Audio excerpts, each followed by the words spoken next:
turn on, right?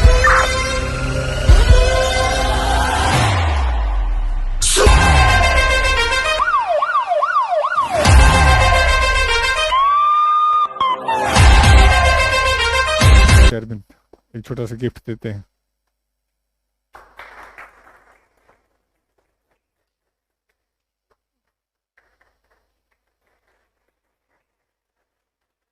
Thank you. अच्छा, एक खास बात है, ये पांडे सर के बैचमेट रहे हैं, मतलब गुरुकुल को, हाँ, पांडे सर को डोनेट करने वाले यही हैं। ठीक, तो अब इनको इंट्रोड्यूस कर देते हैं। इनका नाम अरविंद चौधरी है। ये यहाँ पर स्टूडेंट भी रहे हैं, डाउट टीचर भी रहे हैं, और एक लंबा टाइम हमने व्यतीत किया है, 1.5 साल का, मतलब बढ़िया। और उस समय गुरुकुल जनरली शुरू ही हो रहा था, जो हमारा मेन ग्रोथ हुआ है हमारा 2023 से ही। हमने नवंबर 2022 में पहला दूसरा ब्रांच खोला था, मतलब यहाँ से हट के पहली बार कोई फाउंडेशन बैच हम लेके आए थे। फिर हम 23 में मार्च में एक फिर ब्रांच खोले, फिर हमने जुलाई में फिर एक ब्रांच खोला, फिर हम खोलते ही चले गए। कुछ ब्रांच जो पहले छोटे थे अब 3-3 गुने बड़े हो चुके हैं। जैसे ये कैंपस भी एक ग्राउंड फ्लोर होता था और फर्स्ट फ्लोर होता था, फिर हमने कर करके अभी 6 फ्लोर कर दिए आपके, या 7, 4 2 6 फ्लोर। ये एवरेज कैपेसिटी जब ये बच्चे थे तो 200 150 के आसपास, 200 के आसपास, हाँ। और अभी 200 250 300 में बच्चे ही नहीं लगते हैं कि बच्चे कहाँ हैं, कम हैं। तो अभी हम लोगों ने प्रगति की है, इसी तरीके से इन बच्चों ने भी वहाँ पे अपने ज़िले में थोड़ा नाम उम कमा लिया है, ठीक ठाक है, दूसरे तरीके से भी कमा लिया है। तो अब अरविंद का अपना जो संघर्ष रहा है, संघर्ष तो बहुत ज़्यादा करना नहीं पड़ा, नहीं रहा ना, बहुत ज़्यादा नहीं रहा, हाँ। और खेल खेल में ही लगी नौकरी, जो मैं आपसे बार बार कहता हूँ कि बहुत ज़्यादा CGL लेवल की तैयारी यदि अच्छी है तो आप हर एग्ज़ाम पास कर लोगे, हाँ। तो अब एक बार ये अरविंद को ही दे देते हैं, इनसे एक एक पूछेंगे। मतलब ये बच्चे वे रहे कि जो काम दिया गया बड़ी जिम्मेदारी से किए, डाउट में भी आए तो खेल रहे हैं बढ़िया, पढ़ना है तो बढ़िया पढ़ रहे हैं, एक एक 1.5 महीना पढ़ के ही लेके निकल गए, हाँ। जितने हमारे UPSI लगे हैं, स्पेशली UPSI के लिए नहीं रहे, क्योंकि हमने कभी बैच नहीं बनाया। इस बार हमें टाइम मिला तो थोड़ा सा हमारा लालच बढ़ रहा है कि हम अच्छा करें। जैसे CGL में क्या है कि एक बहुत हाई लेवल डेडिकेशन और वो सब चाहिए होता, आपके वाले में बहुत ज़्यादा हाई लेवल डेडिकेशन की जरूरत है नहीं, सही तरीके से सही गाइडेंस में किया जाए तो बड़े लेवल पे हो सकता है। जैसे हमारा लास्ट ईयर मान के चलो लगभग 300 बच्चों ने रिटर्न क्वालिफाई कर लिया हुआ है दिल्ली पुलिस का, लेकिन हम टोटल 30-35 बच्चे पास करा पाए। अभी हम CPO का देख रहे थे, एक ही बैच का है जो लास्ट वाला 23 वाला, 25-30 बच्चों का लगा हुआ है, जबकि हमने CPO का कभी बैच ही नहीं बनाया। हमने कईयों को तो ज्वाइन भी नहीं करने दिया, उसमें कई डिजाइन कर करके दूसरे उसमें भी लगे हुए हैं। तो इस बार थोड़ा सा हमारा लालच आ रहा है कि UPSI पे थोड़ा दम लगा करके कर लें। है कुछ नहीं, जो थोड़ा डिसाइडिंग फैक्टर है आपका मूल विधि वाला है और थोड़ा रीजनिंग वाला है, जो जनरली आप इग्नोर करते हैं, तो उसी पे हम थोड़ा सा काम करेंगे, बाकी ये बच्चे बताएंगे। तो एक बार इनके लिए हमारी तरफ से स्वागत है।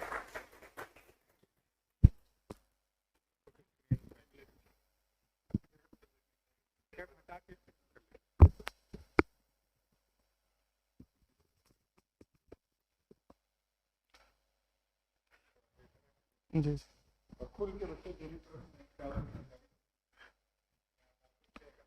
जी,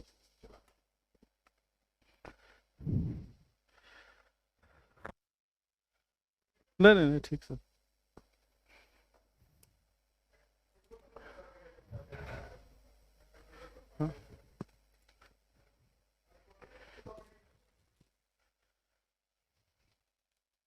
हाँ, गुरुकुल में जो है 2021 अप्रैल में फॉर्म आया था पिछली बार UPSI का 2021 में, 7,500 वैकेंसी थी।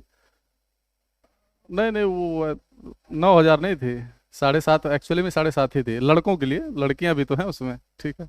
तो लड़कियों में 1,600 लड़कियां भी थी, तो बच्चों के मतलब लड़कों को मिला के इतनी ही वैकेंसी थी 7,500।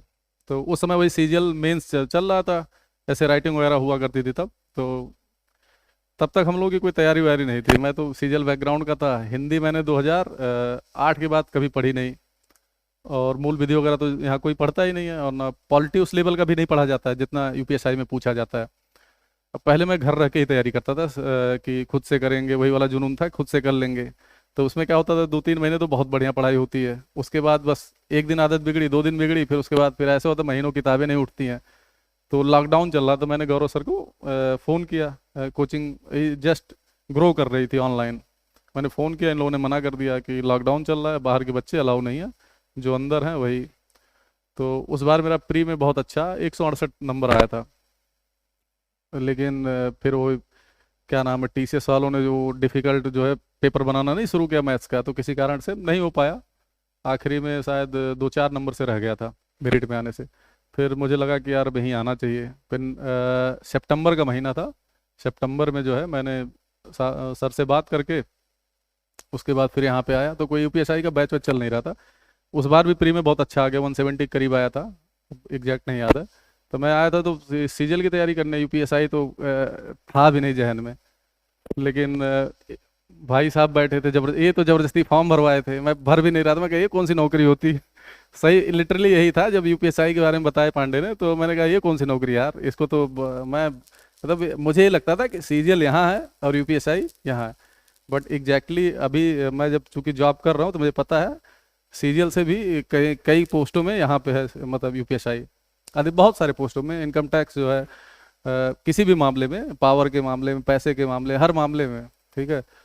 इंस्पेक्टर की कई ऐसे पदे हैं जो, जैसे जीएसटी इंस्पेक्टर है, उसका एग्जैक्टली आइडिया नहीं है मुझे, लेकिन मेरे उत्कर्ष हैं, 2-3 लोग हैं जो मैं देख रहा हूँ।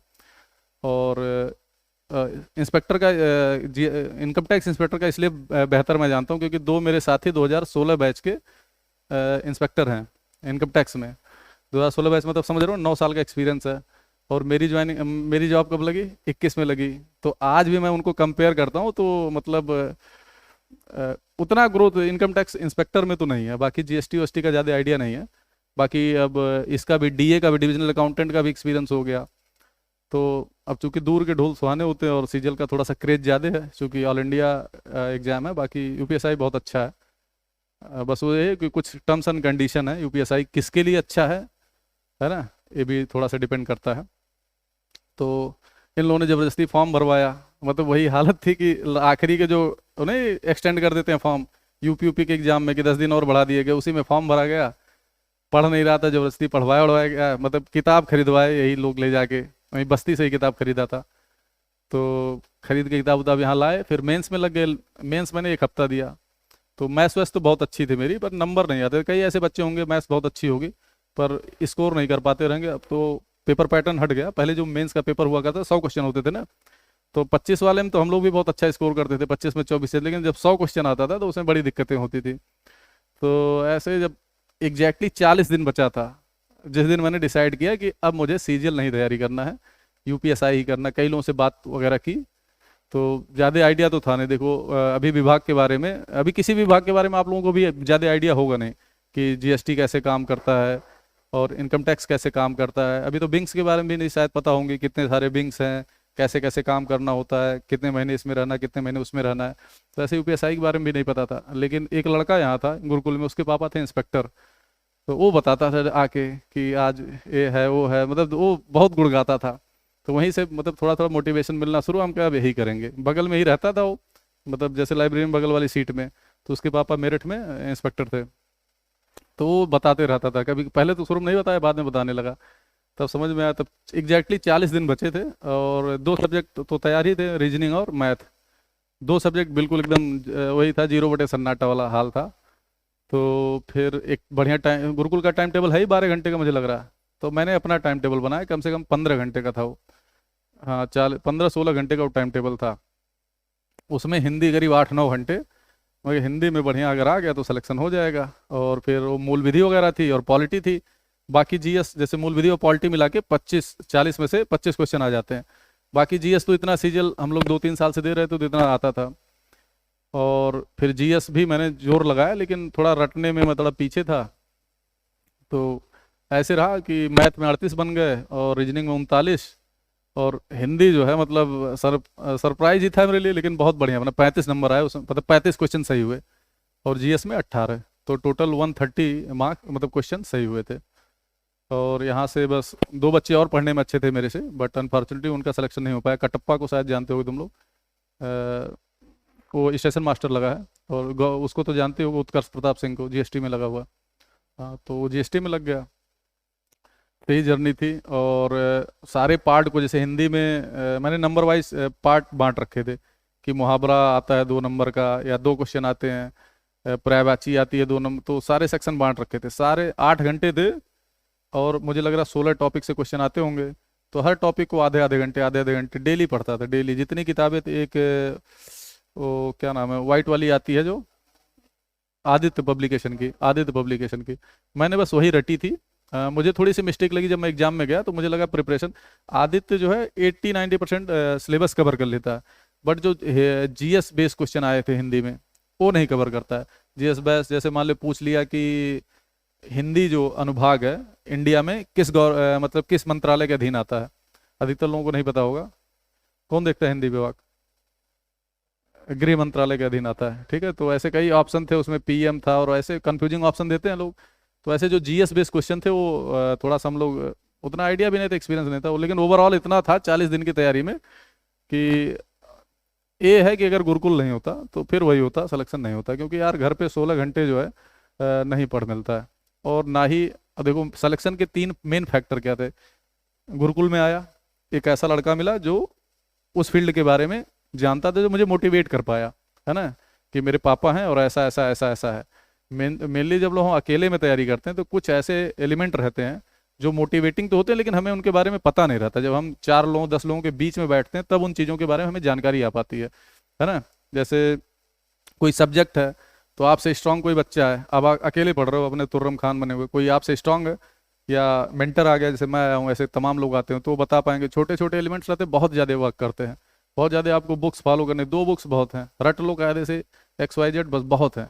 एक टीचर का गाइडेंस ले लो और सब रट लो, खत्म कहानी, ठीक है। यही करना, इसमें बहुत ज़्यादा कंफ्यूजिंग नहीं।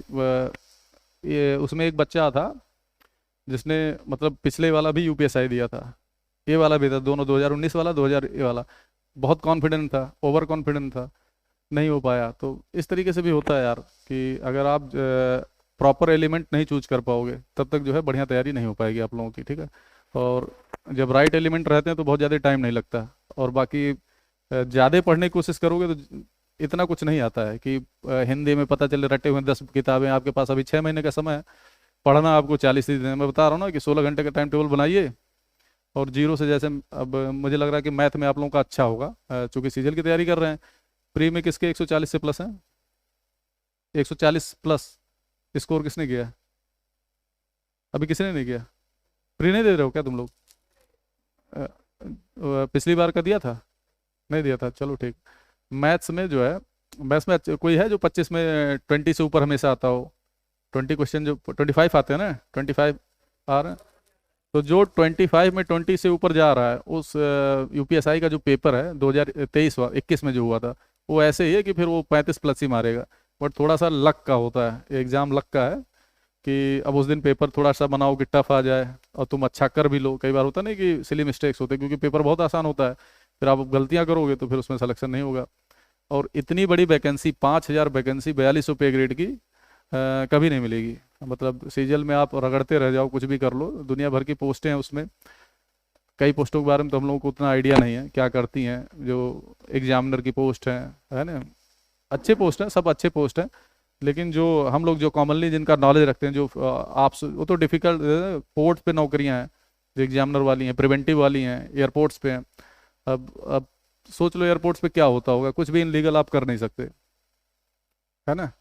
तो जिस जो बैक ऑफ द माइंड जो चलता है ना, कि यहाँ से हो जाएगा, वो हो जाएगा, कोई भी चीज़ जब तक इनलीगल होगा नहीं तब तक कुछ होगा नहीं, तो बहुत ज़्यादा स्कोप नहीं रहता है। मेरी बात समझ रहे हो ना? हाँ, और जहाँ स्कोप है वहाँ पे, मान लो कोई पोर्ट पे नौकरी करके बढ़िया कर रहा है, और कोई अपने मतलब अपने शहर के 100-200 किलोमीटर, 300 किलोमीटर भी बढ़िया कर रहा है, वो ज़्यादा बेटर है मेरे हिसाब से। तो चुनिंदा 7 शहर हैं जहाँ बड़े लेवल का पोर्ट्स है, मुंबई हो गया, वहाँ हो गया, वहाँ पे आप अच्छा कर रहे हैं तो कर रहे हैं, नहीं तो वहाँ से ट्रांसफ़र हो गया तो फिर आप कहीं ऐसी जगह फेंक दिए गए जहाँ पे नहीं कर पा रहे हैं। छोटे पोर्ट्स भी होते हैं जहाँ पे शिप्स आती ही नहीं है लिंक, तो ऐसे तमाम चीज़ें हैं। तो 4400 पे ग्रेड की बहुत अच्छी जॉब है। मतलब सीजीएल में मैं देखूँ तो एक दो पोस्ट जैसे एमईए हो गया, एक बढ़िया पक्ष है एमईए में। और अब जीएसटी का तो मतलब यूपी में कोई बहुत ज़्यादा स्कोप नहीं है जीएसटी का। मुंबई में है, आप दिल्ली में हैं, तो एक ठीक ठाक स्कोप है ना। बाकी बहुत ज़्यादा स्टेट में, अब कोई मान लो झारखंड में पोस्टिंग हो गया जीएसटी में, है ना, तो बहुत ज़्यादा कुछ स्कोप नहीं रहता। अब वो ज़माना भी नहीं रहा कि आप ट्रक, मतलब जैसे रायबरेली है वहाँ पे जो जीएसटी इंस्पेक्टर होंगे, अब वो ज़माना नहीं कि आप हाईवे पे खड़े होकर गाड़ी रुकवा के जो माल चेक कर रहे हैं। वो ज़माना और था जब ये सब हुआ करता था। हर गवर्नमेंट जॉब में थोड़ा थोड़ा लिमिटेशन लगा है। तो मतलब ये समझिए कि इक्विवेलेंट टू इंस्पेक्टर है अगर आप सेलेक्ट हो गए। मतलब इतना दमखम रखता है ये जॉब। अब डिपेंड करती पोस्टिंग, जैसे कमिश्नरेट में अगर पोस्टिंग हो गई, मतलब जैसे लखनऊ हो गया, थोड़ा सा जहाँ पे शहरी है वहाँ पे कमिश्नरेट सिस्टम समझते हैं कि नहीं, तो वहाँ पे थोड़ा सा चैलेंजिंग है जॉब, क्योंकि अभी वहाँ कांस्टेबल्स की संख्या कम है। मतलब इंस्पेक्टर, चूँकि अभी बहुत दिनों से कांस्टेबल की भर्ती नहीं आई, तो जो दरोगा हैं जो हमारे बैच वाले हैं, एक एक चौकी में तीन तीन चार हैं और कांस्टेबल एक दो हैं। तो हाल ये होता है कि कांस्टेबल वाले काम इन्हीं लोगों को करना पड़ता है, जो कि लॉजिकली उनको करना चाहिए। बट बाकी जो जगह है वहाँ पे बहुत ही मतलब अच्छा चल रहा है। प्रिपरेशन संबंधित या कोई वैसे डाउट हो तो पूछ लो यार। हाँ हाँ हाँ। नहीं, कम नहीं आई थी। 10 क्वेश्चन तो थे ही यार। और मैं बताऊं, अगर सिलेक्शन लेना, चूंकि तब 7500 वैकेंसी के करीब था, अब की कम है, तो ये मान लो कि 38 38 38, मतलब तीनों सब्जेक्ट में इतना तो आना ही आना चाहिए। और तब जब जीएस जो है 20+ करो, 20+ से तो नीचे नहीं होना चाहिए। क्योंकि हम लोगों का पेपर यार, मुझे तो मतलब मुझे लग रहा था मॉडरेट पेपर है। नंबर सीजीएल में तो घटता नहीं, बढ़ता ही है। 13 नंबर घटा दिए उन्होंने, जबकि पेपर अब देखोगे शिफ्ट में तो मुझे याद है 24 तारीख की तीसरी शिफ्ट थी। अब देखना देखे कितना आसान था, घटाने लायक था क्या, लेकिन घटा दिया। तो मेनली यही है कि आपको हिंदी बहुत आसान सब्जेक्ट है, और हिंदी में 38 नंबर आप ला सकते हो। 38 38 क्वेश्चन सही कर दे तो। रीजनिंग में 40, चलो एक आध मान लो तो 39 मार सकते हो। मैथ में 38 मार सकते हो।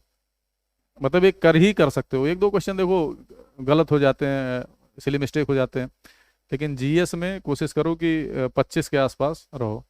25 के आसपास, और 25 के आसपास ऐसे आ जाएगा अगर पॉलिटी बढ़िया तैयार है और मूल विधि बढ़िया तैयार। मूल विधि में क्या आता है, मूल विधि में धारा पूछता है और सजा पूछता है कि किसमें कितने वर्ष की सजा है।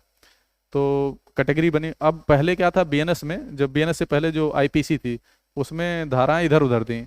महिला संबंधी अपराध है तो पता चले एक 100 पे है तो दूसरा 300 पे है। अब ऐसा नहीं, अब तो सेक्शन बना दिया कि 60 से लेके 72 तक जो महिला संबंधी है, यहाँ से